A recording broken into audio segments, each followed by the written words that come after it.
The Holy Gospel according to St. Luke, the 12th chapter. Glory to you, O Lord. Someone in the crowd said to Jesus, "Teacher, tell my brother to divide the family inheritance with me." But he said to him, "Friend, who set me to be a judge and arbitrator over you?" And he said to them, "Take care, be on your guard against all kinds of greed, for one's life does not consist in the abundance of possessions." Then he told them a parable. The land of a rich man produced abundantly, and he thought to himself, "What should I do? For I have no place to store my crops." Then he said, "I will do this. I will pull down my barns and build a larger one. And there I will store all my grain and my goods. And I will say to my soul, 'Soul, you have ample goods laid up for many years. Relax, eat, drink, and be merry.' But God said to him, 'You fool, this very night your life is being demanded of you, and the things you have prepared, whose will they be?' So it is with those who store up treasures for themselves, but are not rich towards God." The Gospel of the Lord. Praise to you, O Christ. You may be seated.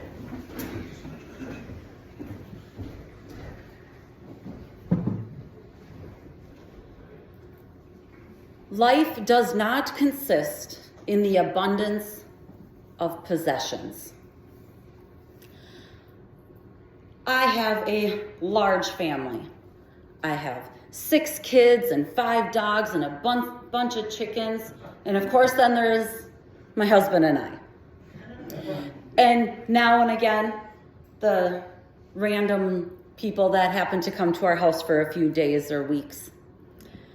So when this idea of extreme couponing came about, I was intrigued. And I started watching what was going on and how people were going with 3-4 carts of groceries for very, very little money. How could I do this? It is hard to feed and keep up on so many people. But then something happened. During the episodes, they would then show the rooms that these extreme couponers would have, these storage rooms. These rooms were wall-to-ceiling shelves of shampoo and toilet paper and ketchup and mustard. And it was more like a store in somebody's house.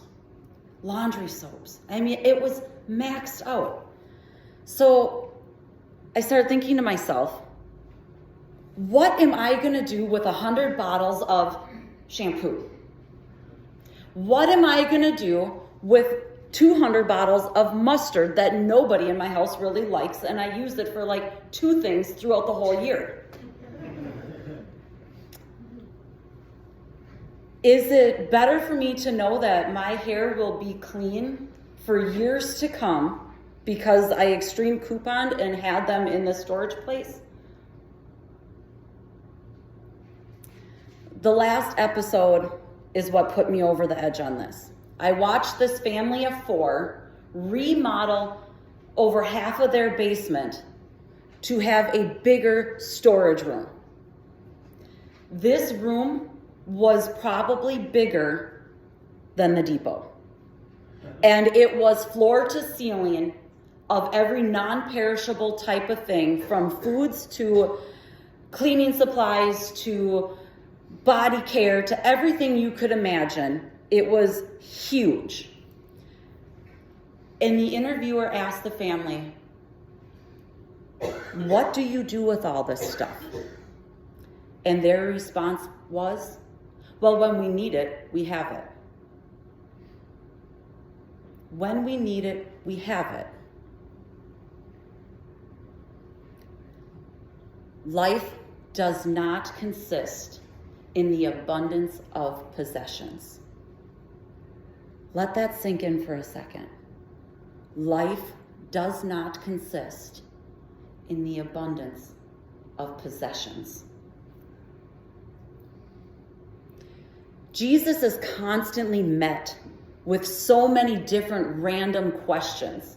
And today, the question is about wealth and the riches. And he tells the story of what it means to have the abundance and what to do with it. This farmer who experienced an abundance of crop wondered what to do with it all. So for this farmer, I'll just tear down the small barns that I had and I'll build bigger ones so I don't have to worry about it for years. I can relax, sit back, eat, drink, and be merry because I have an ample supply for years. This is where Jesus is calling him out. Because this is a beautiful idea to have that security and that comfort in knowing. But Jesus is calling this out and saying, and then God says, you're going to die tonight. Who will get what you left behind? Is that big barn that you have full of those ample supplies, is that big storeroom that you call your basement with all the shampoo, what you want to leave behind? Is that the ample supply that you want left when it's your time to go? Life does not consist in the abundance of possessions. Jesus is not calling out wealth. He is not saying that it's bad to have things or it's bad to have some abundance. But it's what you do with them and what you are known for that matter over and above any of your possessions. When our time is to come, what are we leaving behind? What footmarks do we have for our loved ones? We all hope it's not shampoo. So when we're thinking about that, are we worried about our financial or material items? Or are we worried about the relationships, that love, the connection that we have with God? Are we worried about bringing that in and making sure that abundance is shared when we're not physically able to share it? For the extreme couponers, those kids, if something was to happen, now have to try to figure out how to get rid of all this stuff that they probably, as kids don't want. But what would happen if you are an extreme couponer and you could turn around and go and get 100 bottles of shampoo? Make sure you have what's going to keep you comfortable. That's good. You need that. You need to have your own security. But what if you were to take the rest of it to a food pantry or to a shelter or have it available in the back of the church for others to pick up because they don't have the means at this moment to go and buy one bottle of shampoo? What if your abundance crop this year, and so many of us here do this and it's wonderful, is shared? You keep what you need to stay comfortable, but when you get to that over, that's where the question comes in, and what do you do with it? Each of us holds dynamic riches and wealth, far different from anyone else. Some of us have the means of possessions that we can share with others that might be in need. Some of us have the financial means of being able to help. Some of us grow amazing gardens and can share with those that have really, black thumbs and can't grow a cactus. Me. Some of us have musical talents that they can share and bring in. Some of us are crafty, and when you have a vision of a picture, they can build it for you. Some of us are craftspeople. They can build woodworking stuff or come in and do cleaning that none of us are able to do. That's wealth. That's riches.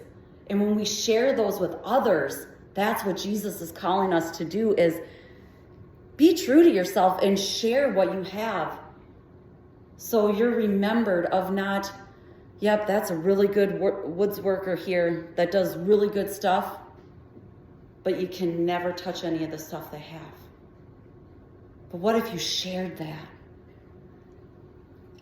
Jesus shares the story with us today to give us that time to process what we are doing with our gifts, with our unique riches.